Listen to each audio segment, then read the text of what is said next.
Բարի երեկո, Ազատության ուղիղ եթերում լրատվական կենտրոնն է, դիտեք այս ծրագրում։ Զինվորների ողբերգական վրաերթի գործով վարորդը ձերբակալված է, հայտնի չէ թե ինչու էին նորակոչիկները ուշ ժամին ճամբարակի ճանապարհով վազում։ Այդ պետքա պարզվի։ Առաջիկա 5 տարիների համար կառավարությունը նոր խոստումներ է տալիս հայաստանցիներին, մինչ նախորդ խոստումներից շատերը դեռ թղթի վրա են։ Սպասենք սպիտակ ծուխը դուրս գա այդ բանից։ Ուժեղ Հայաստանի 3 թեկնածուներն էլ չեն ընտրվել ազգային ժողովի մշտական հանձնաժողովների նախագահներ։ Հայկական արտադրանքի մուտքը ի շուկա արգելող Ռուսաստանը Հայաստանից հստակ հաշվետվություն է պահանջում։ Ինչով է ավարտվելու այս պատմությունը։ Փաշինյանը խնդրի գլոբալ լուծումը համարում է դիվերսիֆիկացիան։ Որպեսզի այս իրավիճակներից մեզ ապահովագրի։ Վանաձորին եւ Գյումրիին Եվրամիության հատկացրած 4 միլիոն եվրոյի ծրագրի տապալումից հետո դրա պատասխանատուները մեղադրյալի կարգավիճակում են։ Թրամփը Իրանին խստագույն տնտեսական պատժամիջոցներով է սպառնում, Թեհրանը հակադարձում է։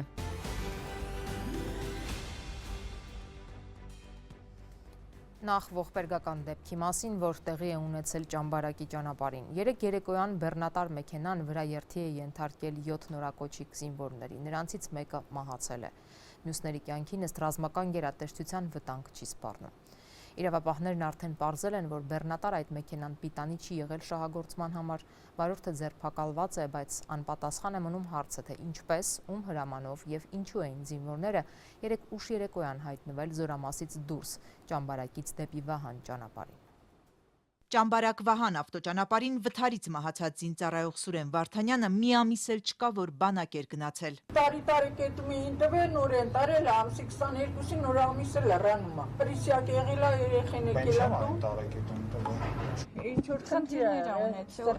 Հասցրել էր միայն զինվորական երթում տալ։ Նրա հետ ճամբարակի Զորամասից մոտ 200 մետրի վրա գտնվող ճանապարհով վազող զինվորներն էլ նոր զորակոչվածներ էին։ 6 հոգի դեռ զինվորական հոսպիտալում են։ Պաշտպանության նախարարությունից տեղեկացնում են, նրանց կյանքին վտանգ չի սպառնում։ 3-ը հետազոտվել են, բժշկական միջամտության կարիք չկա, մյուս 3 զինվորները բժիշկների հսկողության տակ են։ Ես որ հասել եմ, արդեն վերջի զինվորին դրել ենք շտապօգնության մեջ, հետները իջել եմ հիվանդանոց։ Պատկերացրեք արդեն ինչ վիճակում էին, ծանր վիճակում, բժիշկները բուժօգնություն, միահավոր քաոսային վիճակ էր։ Երեկ երեկոյան 21:20-ի սահմաններում է դեպքը եղել։ Վահան գյուղի 34-ամյա բնակիչը գազ 53 բեռնատարով ճամբարակից գյուղ վերադառնալիս է եղել։ Ըստ վարչական ղեկավարի պայմանագրային զինծառայող է, հերթափոխից ազատ ժամանակ գյուղատնտեսական աշխատանքով է զբաղվում։ Իջելա լիցքավոր է ճամբարակում։ Վահան բնակավայրում լիցքավորման կետ չկա գազի։ Լիցքավորելա հետ գալուց այդ դեպքը եղել։ Կադրերում տեսնում ենք խարխուլ բեռնատար առանց համարանիշի, ինչպես հետո պարզվեց վարորդն էլ առանց վարորդական վկայականի։ Վարչական ղեկավարի խոսքով մեքենան կանոնավոր չի օգտագործել, տարվա մեջ մի 20 օր խոտ տեղափոխելու համար։ Ինքը եղել է ստապ ամիջապես դեպքից հետո ես երեմի 5-10 րոպեվա ընթացքում դեպքի վայրում եմ եղել։ Խմած չի եղել ընդհանրապես։ Պայմանագրային զինծառայողը 3 հատ անչափահաս երեխա ունի, 4-րդն է կինը հղիա։ Ձայներ էր հանում շատ ուժեղ, լացում էր, իրան կոտորում էր այդ վիճակներ։ Ինչպես է վթարը տեղի ունեցել, Վահանի վարչական ղեկավար Արշակ Մկրտչյանը միայն այն գիտի, որ ճանապարհի այդ հատվածը լուսավորված չէ, զինվորներն էլ վազելիս են եղել։ Դե զինվորները վազելուց են եղել։ Դե արդեն չեմ ընդեր չես կարա պատկերացնել ճանապարհի մեջտեղով են վազել, թե եզրով են վազել։ Դե չես կարա այդ պահին կանխագուշակես, որ կողմով են վազել։ Երեկոյան 9-ից հետո ինչու են 7 ժամկետային զինծառայողներ ավտոճանապարհով վազել։ Այդ ժամին նրանք պիտի Զորամասում լինեին ըստ կարգացուցակի։ Ժամը 10:30-ին քնի ժամ է։ Ազատության տեղեկությամբ ճամբարակի Զորամասի սպան նրանց պատժել է, հանձնարարել վազել զրահաբաճկոններով ու սաղավարտներով, որովհետև նորակոչիկները ճաշարանում իրենց աղմկոտ են պահել։ Պաշտպանության նախարարությունից չեն մեկնաբանում այս տեղեկությունը, միայն ասացին ծառայողական քննություն է նշանակվել։ Դեպքի առթիվ քրեական վարույթ է նախաձեռնվել ճանապարհային երթևեկության, անվտանգության կամ տրանսպորտային միջոցների շահագործման կանոնները խախտելու հոդվածով։ Վարորդը ձերբակալված է։ Ցավոք երեք նույնպես չգիտեմ հրապարակվել է թե չէ, էլի բանակում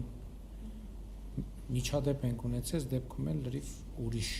Զինծառայողի կյանք խլած այս դեպքի մասին վարչապետը խոսեց այսօրվա ճեպազրույցում լրագրողի հարցին ի պատասխան։ Արձանագրեց այս դեպքն էլ այն մասին, որ խնդիրները համակարգային են ու կանգ առավ հատկապես այն հանգամանքի վրա, որ այդ գազ 53-ը չպիտի շահագործվեր։ Երբ որ բարեկային ծառայությունը մտնում են, հանրապետությունից տասնյակ տարբեր տեղերից զանգեր է ստանում, որ գյուղում մարդիկ խոտ են տանում, բան այդ մեքենաները պետք չի համարու պահանջել, տեղ զննում պահանջել եւ այլն, բայց գոնե լավ էր, որ մենք այդտեղ բանի չգնացինք եւ ասցինք, չէ, պետքա ի վերջո պետքա վերջ տրվի այդ ամենին, բայց այդքանից հետո sense դեպք ենք ունենում, երբ որ շահագործման ոչ ենթակա մեքենան բարձում են, քիչ չի վարում են, մի հատ էլ բարձում են եւ մի հատ էլ այդ միջադեպն է տեղի ունենում։ Փաշինյանը չհիշեց, չընդգծեց ու խնդիր չհամարեց ուշ ժամի զինծառայողների զորամասից դուրս գտնվելու արտառոց հանգամանքը, մինչև չհիշեցրին։ Դա պետքա պարզվի, ինչի էին դրսում։ Ճամբարակի զորամասի բարձրաստիճանների շարքերում այս պահի դրությամբ պաշտոնանկություններ դեռ չկան։ Մեկ ամիս էլ չկա այս զորամասում հայտնաբերվեց 20-ամյա զինծառայող Նարեկ Թորոսյանի մարմինը։ Նրա մահվան գործով 2 զինծառայող է կալանավորված։ Այս տարի 30-ից ավելի զինծառայող է մահացել, 12-ը ծառայության հետ կապված մահացու դեպքերն են։ Կլինեն որոշակի կադրային լուծումներ։ Մեկ շաբաթ առաջ Փաշինյանը նախ անոնսեց, ապա փոխեց ռազմական ոստիկանության պետին։ Նորանշանակ Արամ Հովհաննիսյանը հանձնարարել է կանխարգելիչ միջոցառումներ անցկացնել զորամասերում, ընթացքի մեջ է կարգազանց միջոցառումը, որի նպատակը կարգապահության պահպանումն է։ Կարդում ենք Պաշտպանական գերատեսչության ժամեր առաջ տարածած հաղորդագրությունում։ Կանգ չի առնում նաև նախարար Սուրեն Պապիկյանը, նա էլ ստուգայցերի է, զինված ուժերում կարգապահություն է ստուգում։ Զինվորների մահվան ցավոտ վիճակագրությունը կանգ չի առնում։ 3 դեռ պարզ չէ ում հանձնարարությամբ զրահաբաճկոնով վազող Սուրենը անիվների տակ հայտնվեց։ 8 օր առաջ Գրիգորի Դին հայտնաբերվեց զորամասում, 30 օր առաջ Նարեկինը, հունիսին Ռոբերտն ինքնասպան եղավ, նույն ամսում Արամայիսը կախվեց Կապանի զորամասում։ Այս ամենը միայն ամռան 2.5 ամիսներին։ Կառավարությունն այսօր հաստատեց իր գործունեության ծրագիրը, որը հաջորդ շաբաթ արդեն պիտի քննարկվի խորհրդարանում։ Այս հնգամյակի համար կառավարությունը սոցիալական ավելի համեստ խոստումներ է տալիս, փոխարենը տնտեսական հավակնոտ նախագծեր է առաջ քաշում, թրիփից մինչև արհեստական բանականության ենթակառուցվածքներ։ Արտաքին քաղաքականության ոլորտում Հայաստանի պատմության համար աննախադեպ 3-րդ ժամկետը սկսող Փաշինյանը խոստանում է հավասարակշռված մոտեցում, բայց Ռուսաստանին այլևս ռազմավարական գործընկեր չի անվանում։ Դեմ չունենք, ծրագիրը հաստատված է։ Վարչապետ Նիկոլ Փաշինյանի հռչակած իրական Հայաստանի գաղափարախոսության հիման վրա կազմված ու մեջբերեմ 4-րդ հանրապետության սկիզբն ազդարարող կառավարության հնգամյա ծրագրով գործադիրը սոցիալ-տնտեսական մի շարք առանցքային հարցերի շուրջ շատ ավելի համեստ խոստումներ է տալիս, քան 2021-ի ընտրություններից հետո։ Իրական Հայաստանի գաղափարախոսությունը Հայաստանի Հանրապետությունում դարձել է պաշտոնական գաղափարախոսություն։ Առաջիկա 5 տարիների ընթացքում ինչ է խոստանում կառավարությունը 3 միլիոն հայաստանցիներին ու 5 տարի առաջ տված որ խոստումներն այդպես էլ թղթի վրա մնացին։ Գործադիրը պարտավորվում է 5 տարում 125,000 նոր աշխատատեղ ստեղծել։ Թե այս խոստումը կատարելու դեպքում Հայաստանում գործազրկության մակարդակը 2031 թվականին որքան կկազմի, հնարավոր չէ ասել։ 2021-ին չափելի խոստում էին տվել գործազրկության մակարդակը 15%-ից նվազեցնել 10-ից էլ ներքև։ 5 տարի հետո ամենաթարմ տվյալներով այն 13.7% է կազմում։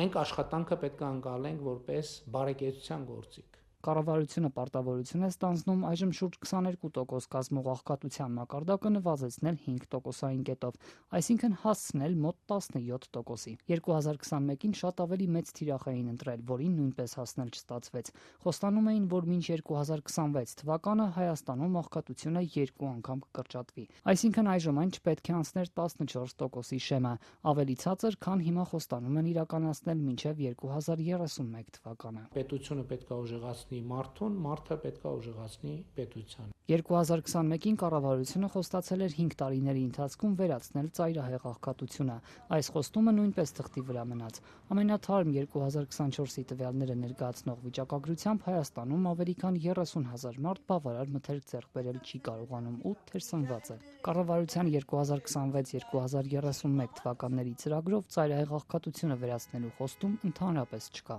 Որքան կբարձրացնեն կենսաթոշակը մինչև 2031 թվականը։ Միայն խոստանում են, այնքան, որ միջին կենսաթոշակը նվազագույն սպառողական զամբյուղից ցածր չլինի։ Գործադիրը խոստանում է 5 տարիների ընթացքում լուծել Երևանի, Գյումրիի ու Վանաձորի ջրամատակարարման խնդիրն ու 24-ժամյա ջրամատակարարում ապահովել, սկսել ու մինչ 2033 թվականն ավարտել 10 ջրամբարների կառուցումը, 350 կիլոմետր ջրանցքներ ու խողովակաշարեր կառուցել, ավարտել ակադեմիական քաղաքի տեխնոլոգիական կլաստերի ու 3600 ուսանողի համար նախատեսված կացարանի կառուցումը։ Կառավարության ծրագիրը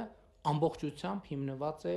իրական Հայաստանի գաղափարախոսության եւ 4 հանրապետության տեսլականի վրա։ Կրթության ու գիտության ֆինանսավորման մասին կամավոր ատեստավորման առաջին փուլը հաղթահարած ուսուցիչներին եւս մեկ անգամ ատեստավորում անցնելու հնարավորություն են խոստանում, բարձրացնելով նաեւ ուսուցիչների դրույքաչափը, այն սահմանելով 300,000 դրամ։ Խոստանում են մինչ 2031 թվականը գիտության ֆինանսավորումը հասցնել ՀՆԱ-ի 1%-ին, որն այժմ 0.3-ի էլ չի հասնում։ Կրթությունը մեզ համար ռազմավարությունների ռազմավարություն է։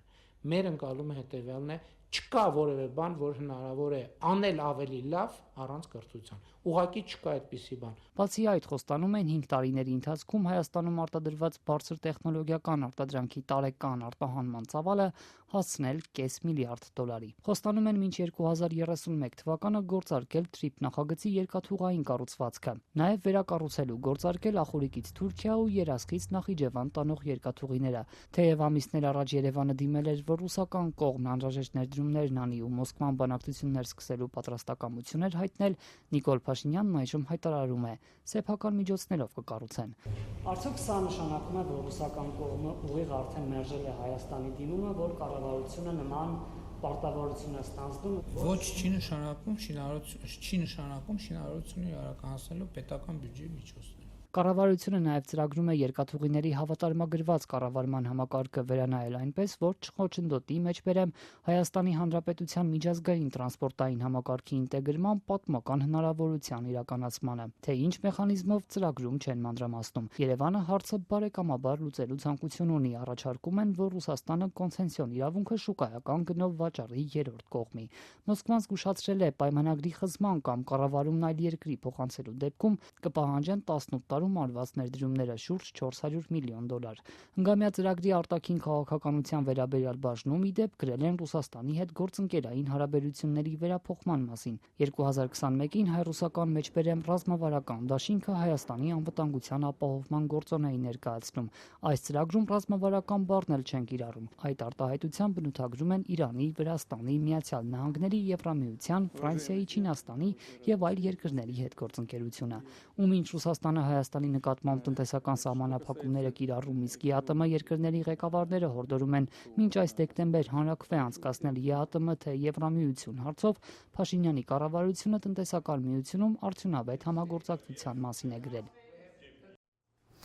Վարչապետ Նիկոլ Փաշինյանը շարունակում է զարգացնել խոսույթը, թե անկլավների հարցը կապված է Հայաստանի օկուպացված տարածքների հետ։ Կառավարության ղեկավարն արդեն երկրորդ անգամ է զուգահեռներ անցկացնում 2021-ից 22 թվականներին Ադրբեջանի գրաված մոտ 150 քառակուսի կիլոմետրի եւ 90-ականների տարածքների միջով, պնդելով, որ մի հարցը պետք է լուծվի մյուսին զուգահեռ ըստ Ալմատիի հռչակագրի։ Ուշագրավ է, որ այս հարցով տարբեր տարիներին տարբեր բաներ են ասվել։ Օրինակ, դեռ 2021-ին վարչապետը կասկած էր հայտնում, որ ընդհանրապես իրավական հիմքեր կան, որ Ադրբեջանն անկլավների հարցը բարձրացնի։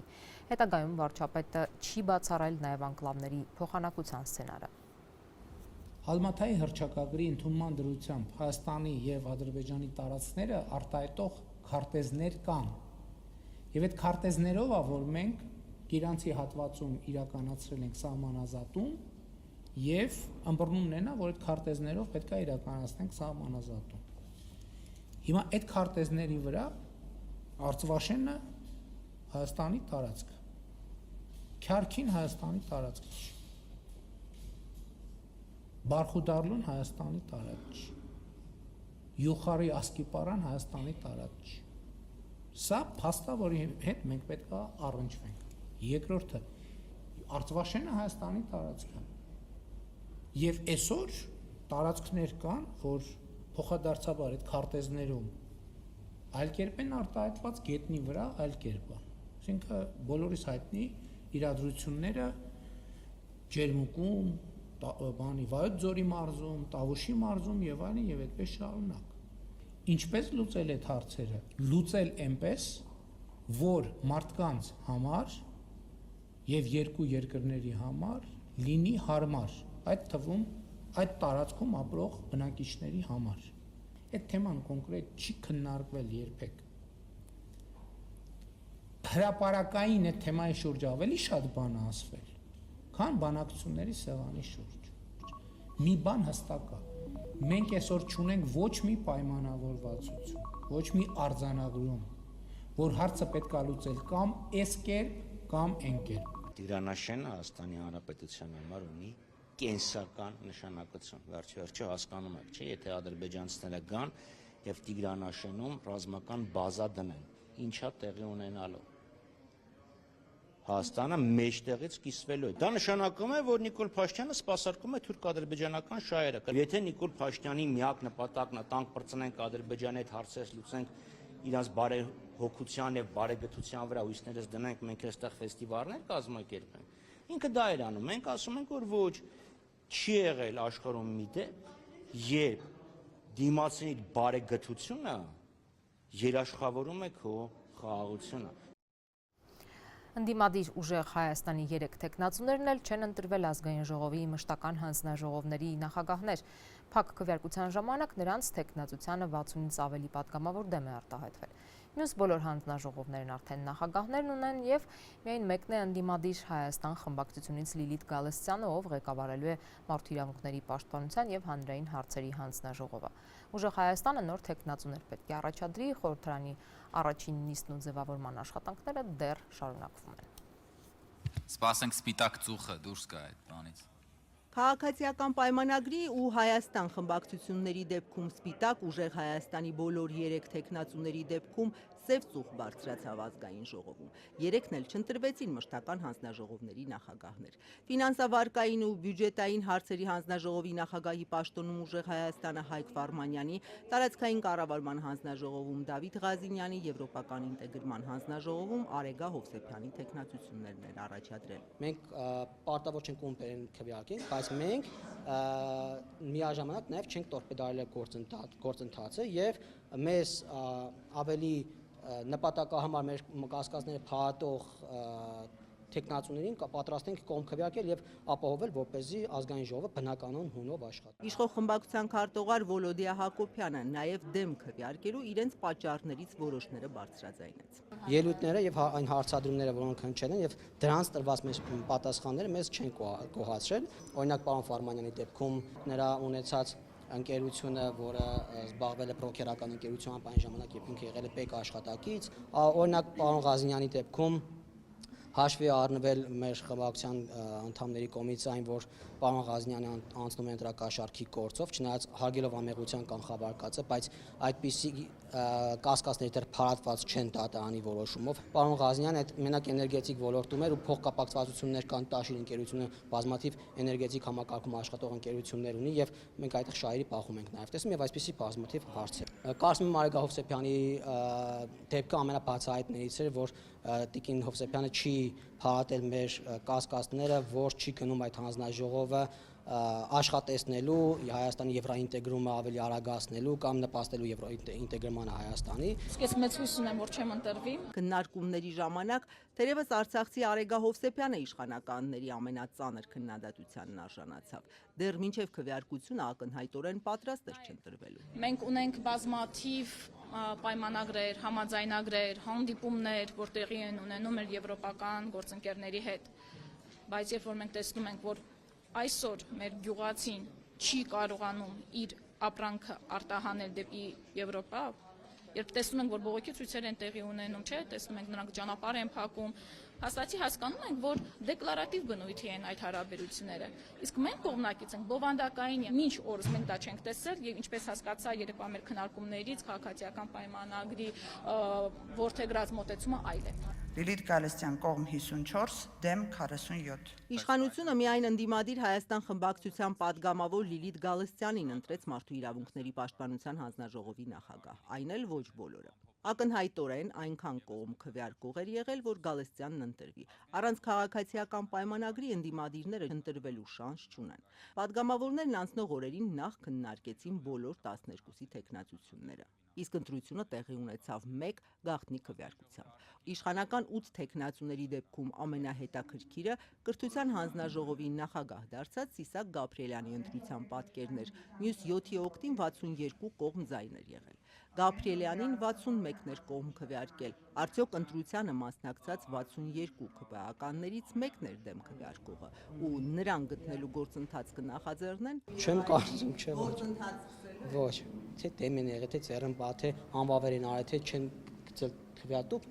էական տարբերություն կարծում եմ չկա։ Ուժեղ Հայաստանը, որին պատկանում է 3 հանձնաժողովներում թեկնածու առաջադրելու իրավունքը, արդեն փոխել է իր մի թեկնածուին։ Ֆինանսավարկային հանձնաժողովի նախագահի պաշտոնում չընտրված Հայկ Վարմանյանի փոխարեն Լիաննա Մանուկյանին են առաջադրել։ Մյուս 2 հանձնաժողովների նախագահների իրենց թեկնածուների անունները չեն հրապարակում, նաև թե ում կառաջադրեն, բայց չեղարկել են ելույթներն ու հարցերը կրճատելու պայմանավորվածությունը։ Սա թերևս օգոստոսի 2-ից մեկնարկած առաջին նստաշրջանը վերջապես ավարտելու համար էր։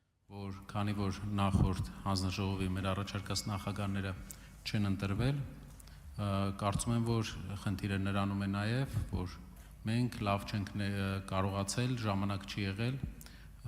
խորը եւ համապարփակ ներկայացնել մեր հանրությանը, թե ովքեր են, այդ իսկ պատճառով մենք գնում ենք այն ճանապարհով, տեղեկացնում եմ ընդդիմադիր մեր գործընկերներին, տեղեկացնում եմ իշխանական պատգամավորներին, որ մենք ամբողջությամբ օգտագործելու ենք ելույթների հնարավորությունը, որպեսզի հանդես գանք հայտարարություններով եւ հարցերով։ Արդյոք նաև այս գործելավոճը կարելի է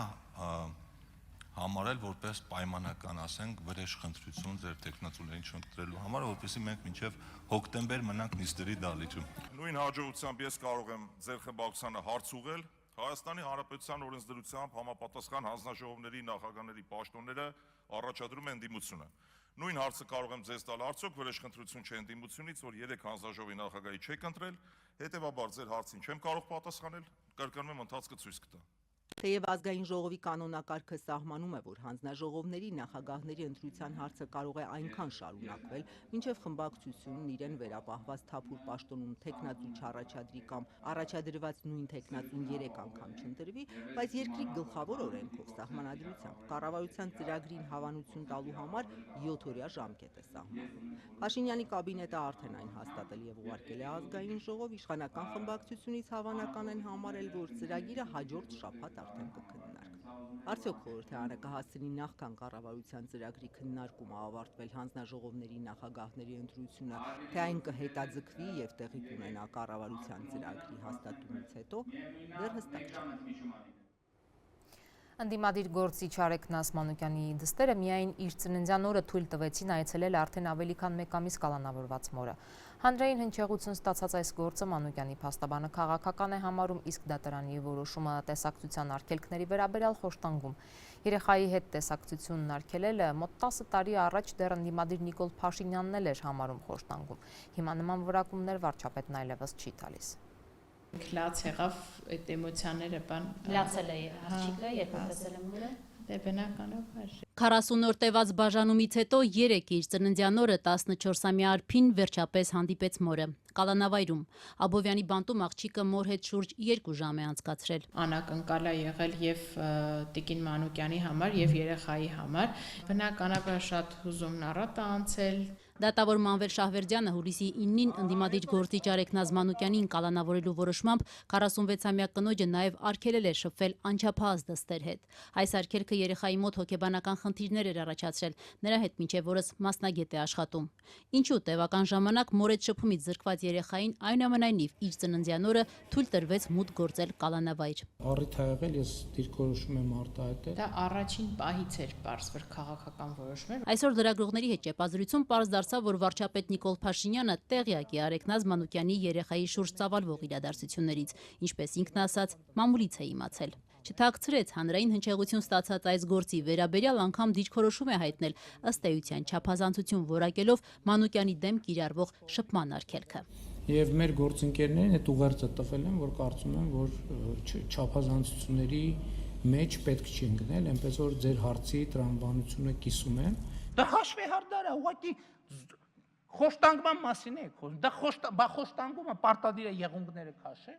Էդ էլ է խոստանգում։ Եթե այսօր վարչապետ Նիկոլ Փաշինյանը կալանավորված մորը երեխայի հետ շփումից զրկելը չափազանցություն է համարում, ապա 2017-ին տակավին ընդդիմադիր պատգամավոր Նիկոլ Փաշինյանը այն խոշտանգում էր որակում, բերելով այն ժամանակ կալանավորված ընդդիմադիր գործիչ Ժիրայր Սեֆիլյանի որդու օրինակը։ Օրինակ Ժիրայր Սեֆիլյանի 11-ամյա տղան փորձում է նրան ատոմային ռումբ փոխանցել։ Հետո հասկանային, կասեինք, այ ժողովուրդ ջան, դե անընդհատ իրանց մանկահասակ երեխեքը բերում են բան, զենք զինամթերք են տալիս, իրանց տեսակցության ժամանակ, էս էլ փաստը ընդհատել են։ Բայց մարդկանց իրանց մանկահասակ երեխաների հետ տեսակցելուց կամ ընտանիքի անդամների հետ տեսակցելուց ուղղակի արգելք դնելը դա հաշվեհարդար է։ Բանձնական հաշվեհարդարը պոզով պոչով զենց մեծ կենթանի է։ Իդեպ հենց լրագրողներն այսօր վարչապետին հիշեցրին ոչ վաղ անցյալում արած իր այս հայտարարությունը, այն թե ինչպես էր Փաշինյանը նախկիններին, տվյալ դեպքում նախկին գլխավոր դատախազ Արթուր Դավթյանին բլոտի կանոններով անխնա քննադատում, անմարդկային որոշումներով ընդդիմադիրներին հոգեբանական խոշտանգումների ենթարկելու համար։ Եվ այսպես ելույթը վերնագրված է Քուանշ, պարոն գլխավոր դատախազ։ Լրագրողները հարցրեցին, ինչու վարչապետը նույն բլոտի լեզվով այսօր բացատրություն չի պահանջում իր իշխանության օրոք գլխավոր դատախազ Աննա Վարդապետյանից։ Ինչու դուք մի անգամ ձեր գլխավոր դատախազին քուանշ չասեցիք, ասեք քուանշ տիկին գլխավոր դատախազ, այս ինչ եք անում, այս խեք խոշտանգում իմ երկրի քաղաքացիներին, ինքն էլ թող մի հատ սրեք, եթե հնարավոր է։ Արեգ Նազմանուկյանի փաստաբան Տաթևիկ Սողոյանը վստահ է, այս գործի շուրջ բարձրացված աղմուկից հետո իշխանությունը պարզապես քաղաքական որոշում է կայացրել, թույլատրելով անչափահաս երեխային գոնե իր ծննդյան օրը կալանավայրում տեսակցել մորը։ Սողոյանի խոսքով այն, որ քաղաքական որոշում է կայացվել եւ ոչ թե իրավական, այսօր ճեպազրույցում վերահաստատեց անձամբ վարչապետ Փաշինյանը։ Նախ մեկ արդեն կաշկանդված էլ չի զգում երկրի գործադրի ղեկավարը ասելու, որ այո, ինքն է մեսիջները փոխանցում, ստեղ ոնց որ մի քիչ շատ եք անում, այստեղ մի քիչ եք անում եւ այլն, այդ չափը անցնում եք, բայց երկրորդ հետևությունը ինձ համար որպես իրավաբանի շատ ավելի ծանր է։ Այն հանգամանքը, որ իրավապահ համակարգի ծառայողները, ուսադիր կրող մարդիկ կամավորագրվում են մարդկանց խոշտանգելու գործին, որպեսզի հաճոյանան քաղաքական իշխանությանը։ Ճիշտ եմ հասկանում, որ քննիչին քաղաքական հրահանգը իջեցվել է, որ աղմուկ կա, թույլ տուր, որ երեխայի հետ տեսակցի այսօր։ Այո, այդպես է։ Ուրիշ բան չի եղել, այսինքն նայեք, եղել է մի որոշում, դատարանի որոշում, ու դատարանի որոշումից հետո, երբ որ մենք տարբեր իրավաչափության պայմաններ ենք վիճարկում, դատախազությունը, քննիչները ասում են, դե մենք ոնց փոխենք, մենք ախր դատարանն է որոշել ու ոչինչ չեն անում, քաղաքական հրահանգը եկավ, վերադասը ասեց, չէ, ոնց որ այս անգամ մի քիչ պահանջվածից շատ եք խիստ գտնվել,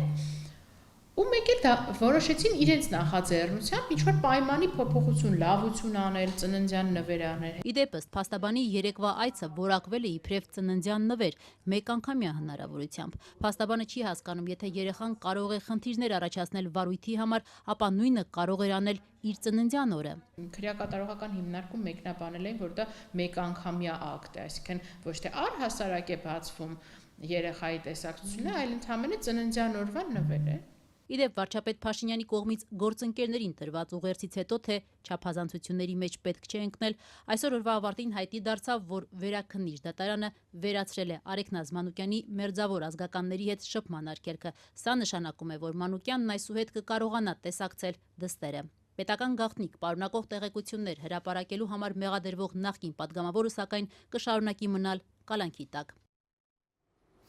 Վանաձորում ու Գյումրիում Եվրամիության 4 միլիոն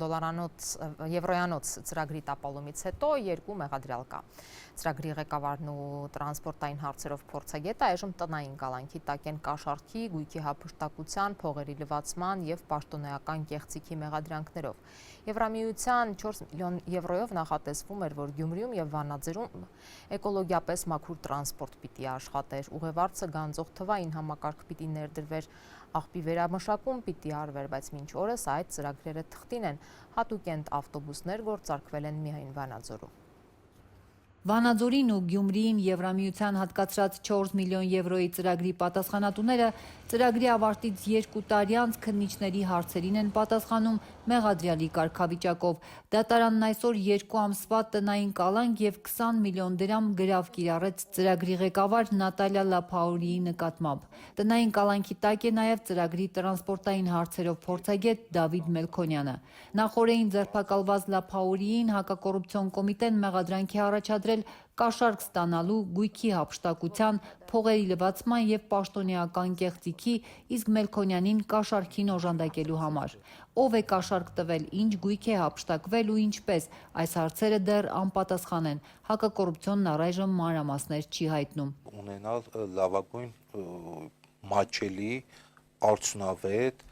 թափանցիկ, բարձր թափանցիկություն ապահովող ընդհանուր օգտագործման տրանսպորտ։ Ոչ միայն Վանաձորում, այլ նաև Գյումրի համայնքում։ Ազատությունն այս ծրագրի կասկածելի գործարքների մասին հետաքննություն էր հրապարակել դեռ 1.5 տարի առաջ։ 2020-ին Եվրամիության նվիրաբերած 4 միլիոն եվրոյով նախատեսվում էր Գյումրիում և Վանաձորում ներդնել էկոլոգիապես մաքուր տրանսպորտ, աղբի վերամշակման հոսքագծեր և թվային կառավարման համակարգ։ Նպատակը նա է, որպեսզի ոչ տեղացնել բավարար մակարդակի, այլ անցնել ավելի առաջ միջազգային լավագույն փորձի կիրառմամբ։ Ծրագրի ավարտից տարիներ անց մինչդեռ խոստացված միջազգային ստանդարտների փոխարեն Վանաձորում շահագործվում է ընդամենը 5 էլեկտրական ավտոբուս, իսկ Գյումրիում ընդհանրապես ոչ մի ներդրում։ Եվս 5 ավտոբուս արդեն 2 տարի անշարժ կայանած է բաց երկնքի տակ։ Եվրոպական միության կողմից ֆինանսավորվող Թե ուր է Եվրամիության 4 միլիոնը կամ ինչպես էր ծրագրի պատասխանատու Նատալիա Լափաուրին ծրագիրը լիարժեք իրականացված համարում դեռ անցած տարի, անհայտ է։ Որևէ խնդիր մենք ծրագրի ընթացքում չենք ունեցել, որևէ խնդիր, որովհետև մենք չի հայտնաբերել, որևէ չի կարող հայտնաբերել։ Ծրագրի պատասխանատուն Վանաձորի համայնքապետարանն էր։ 2021-ին նախկին քաղաքապետ Մամիկոն Ասլանյանի, հետագայում նաև նրան փոխարինած Արկադի Փելեշյանի ձևավորած աշխատակազմի առնվազն կեսը քաղաքապետարանի բարձրաստիճան պաշտոնյաների հարազատներն ու ընտանիքի անդամներն էին։ Իսկ խոշոր գնումներին առանց մրցույթի մասնակցել էին նրանց հետ փոխկապակցված ընկերությունները։ Լափաուրին այս բացահայտումներին ծիծաղով էր արձագանքել, պնդելով, թե չի իմացել աշխատակիցների ով լինելը։ Ոնց ասեմ, ընտանեկան, այսպես ասած, ներքին խոհանոց ես չեմ մտնում, ես չգիտեմ որպես ծրագրի ղեկավար, ով ում կինն է, ով ում ամուսինն է, անկեղծ։ Այսինքն այն ժամանակ, երբ որ անգամ իմացել եք, որ համայնքապետի կինը ներգրաված է ձեր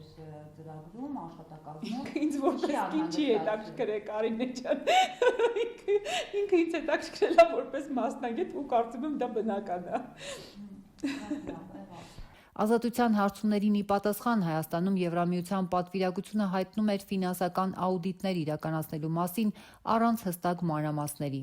Եվրոպական միության ընթացակարգերին համապատասխան գնումների ողջ գործընթացը իրականացրել է Վանաձորի քաղաքապետարանի աշխատակազմը։ Եվրամիությունը հաշվետվությունների ներկայացման հետ հսկողություն է իրականացնում։ Որպես այս ծրագրի պատվիրատու մարմին Եվրամիության պատվիրակությունը բացի փաստաթղթերի ուսումնասիրությունից մոտ ապագայում նախատեսում է լինել ծրագրի իրականացման վայրերում և տեղում ուսումնասիրել կատարվածը։ Ընդհանուր առմամբ Եվրամիությունը շատ լուրջ է վերաբերվում բոլոր իր ֆինանսավորվող ծրագրերին և մանրակրկիտ ստուգումներ է անցկացնում տարբեր մեխանիզմների միջոցով։ Ուստի այս նախագծին նույնպես շատ լուրջ և ուշադիր հետևում ենք։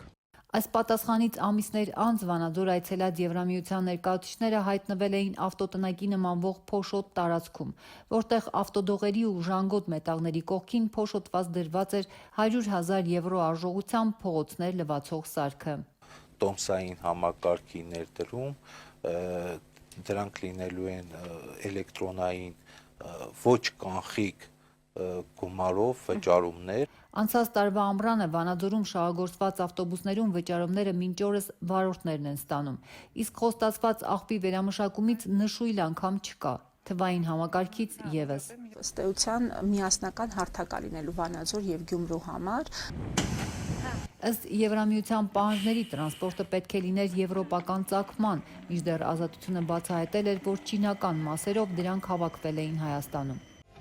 Վանաձոր և Գյումրի համայնքներում կձևավորվեն անվտանգ, բարձր սպասարկման որակով և Ազատության մի քանի հրապարակումներից հետո Եվրամիությունը Վանաձորի քաղաքապետարանից պահանջել էր վերադարձնել 4 միլիոն եվրոյի 7,5%-ը, շուրջ 300,000 եվրո, պայմանագրի խախտումների և չհիմնավորված ծախսերի պատճառով։ Բայց քաղաքապետի պաշտոնակատար Արկադի Փելեշյանը մերժել էր պահանջը։ Այդ մասին Ազատությանը գրավոր էին հայտնել։ Եվրամիության կողմից Դաշինք հանուն կայուն եւ կանաչ կառավարման ծրագրի շրջանակում օրենքով սահմանված կարգով իրականացվել է աուդիտ, որի եզրակացության մեջ կան վիճելի հարցեր։ Վանաձորի համայնքապետարանը չի համաձայնել ԵՄ աուդիտորական եզրակացության հետ եւ սահմանված կարգով ներկայացրել է իր դիրքորոշումն ու առարկությունները։ Նշված հանգամանքներով պայմանավորված տվյալ փուլում համայնքապետարանի կողմից որևէ գումարի վերադարձ չի իրականացվել եւ վերադարձման պարտավորություն չի առաջացել։ Ազատությանը երեկվանից չի հաջողվում պարզել, թե ով է Նատալիա Լափաուրիի փաստաբանը։ Նրա ամուսնու համայնքների միության նախագահ Էմին Երիցյանի հետ եւս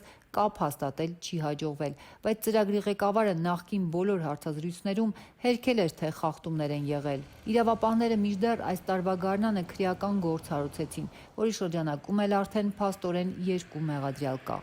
Ազատության տեղեկություններով 3 հարցաքննության են կանչվել նաև քաղաքապետարանի գնումների բաժնի պետ Դավիթ Հակոբյանը եւ կոմունալ բաժնի պետի մայրը Թամարա Հակոբյանը, որը նաև համայնքապետ Արկադի Փելեշյանի զոքանչն է։ Ավելի քան 3 ամիս է Մոսկվան փակ է պահում ռուսական շուկան հայկական արտադրանքի մեծ մասի համար եւ հիմա նաև Երևանից հաշվետվություն է պահանջում։ Հայկական արտադրանքի որակից դժգոհ Ռոսելխոզնadzորը պահանջում է, որ Հայաստանը փաստաթղթերով ներկայացնի, թե ինչ ստուգումներ է արել, ինչ խախտումներ է հայտնաբերել եւ ինչպես է դրանք հետագայում կանխելու։ Սննդամթերքի անվտանգության տեսչական մարմնից ասում են, որ ռուսաստանցի գործընկերների հետ մշտական կապի մեջ են, կառուցողական քննարկումներ են, բայց այլ մանրամասներ չեն հայտնում։ Հարցը նաև այսօր վարչապետին են ուղղել ճեպազրույցի ժամանակ։ Փաշինյանն ասում է, իրավիճակից ելքը դիվերսիֆիկացիան է։ Եթե Ռուսաստանի համապատասխան մարմինները մտահոգություններ ունեն, մենք թափանցիկ ենք, ասում ենք եկեք ստուգեք, եկեք իրար հետ ստուգենք։ Ինչով է ավարտվելու այս պատմությունը։ Այս պատմությունը ավարտվելու է դիվերսիֆիկացիայով։ Այսինքն, եթե հիմա նույնիսկ հենց հիմա մի ժամից Ռուսաստանի շուկան 100% բացվի, միևնույնն է, մենք լրացուցիչ ջանքեր են գործադրելու, որ դիվերսիֆիկացիան տեղի ունենա, որպեսզի այս իրավիճակներից մենք մեկընդմիշտ մեզ ապահովագրենք։ Իրականում սննդամթերքի անվտանգության տեսչական մարմինը մշտական եւ օպերատիվ կապի մեջ է Ռոսելխոզնadzորի գործընկերների հետ եւ ընթանում է ընդհանուր առմամբ կառուցողական երկխոսություն, հստակեցվում են համատեղ ձեռնարկվելիք քայլերի հաջորդականությունը, գործողությունների ալգորիթմը, համաձայնեցում է ԵԱՏՄ անասնաբուժական եւ բուսասանիտարական չափանիշների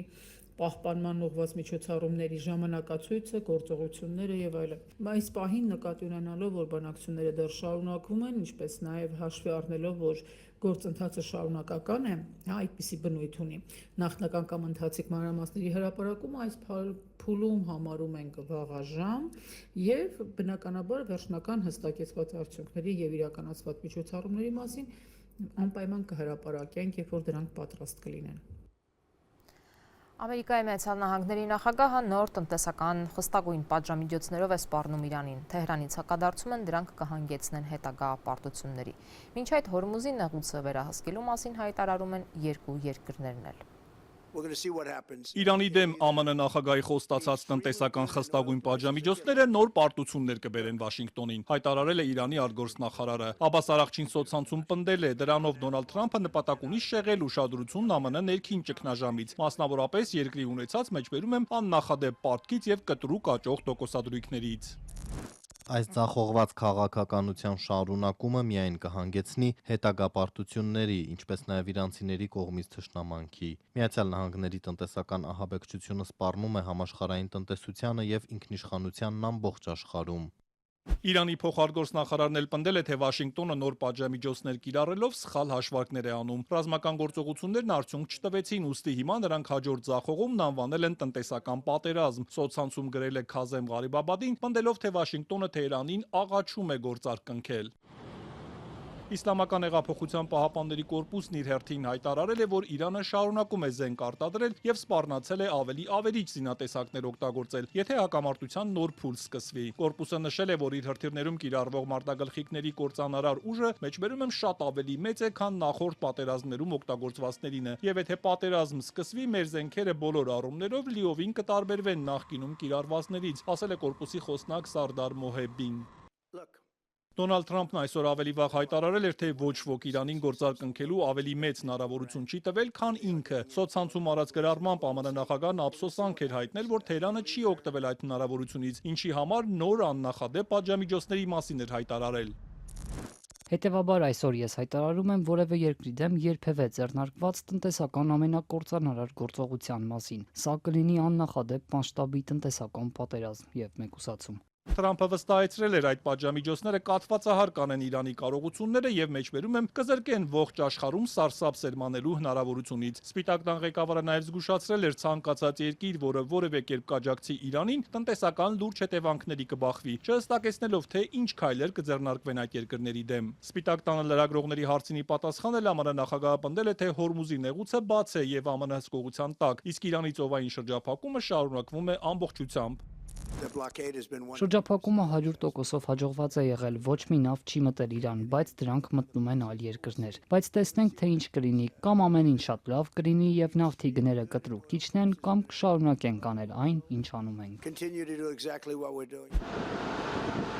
Իդեպ ամերիկյան Ջորջ Վաշինգտոն ավիակիրը 3 ժամ անել է Արաբական ծով եւ միացել Իրանի ծովային շրջափակման առաքելությանը։ Թե ԱՄՆ-ն եւ թե Իրանը պնդում են, որ իրենք են վերահսկում Հորմուզի նեղուցը։ Ըստ Կեպլեր վերլուծական կենտրոնի տվյալների, նեղուցով օրական տեղափոխվող նավթի ծավալը փոխմբռնման հուշագրի գործողության 60 օրերի ընթացքում եռապատկվել է, նախորդող ժամանակահատվածի օրական 2 միլիոն բարելից հասնելով ավելի քան 6 միլիոն բարելի։ Պարսից ծոցի երկրներն Իրանին կոչ են արել ամբողջությամբ վերականգնել երթևեկությունը նեղուցում։ Կատարի արտգործնախարարը Եգիպտոսի պաշտոնակցի հետ եգիպտական Ալ-Ալամեին քաղաքում հանդիպումից հետո հայտարարել է, որ նեղուցում երթևեկությունը պետք է վերադառնա պատերազմից առաջ եղած մակարդակին եւ հակամարտության ոչ մի կողմ չպետք է շանտաժի ենթարկի մյուսին։ Եգիպտոսի արտգործնախարարն էլ հայտարարել է, որ չեն հանդուրժի ազատ նավարկության սպառնալիքները, ապա դատապարտել է Իրանի հարձակումները ծոցի երկրների վրա, դրանք համարելով այդ երկրների ինքնիշխանության ակնհայտ խախտում։ Օմանն էլ, որի ջրերում է մասամբ գտնվում Հորմուզի նեղուցը, հայտարարել է, որ նեղուցում երկարատև անվտանգության ապահովումը տարածաշրջանում մշտական խաղաղություն է պահանջում։ Այսքանն էինք նախատեսել այսօրվա համար, նորություններին հետևեք Ազատություն.am կայքեջում եւ սոցիալական մեդիայի մեր էջերում, իսկ լրատվական հաջորդ թողարկումը վաղը երեկոյան ժամը 8-ին է։ Հաջողություն։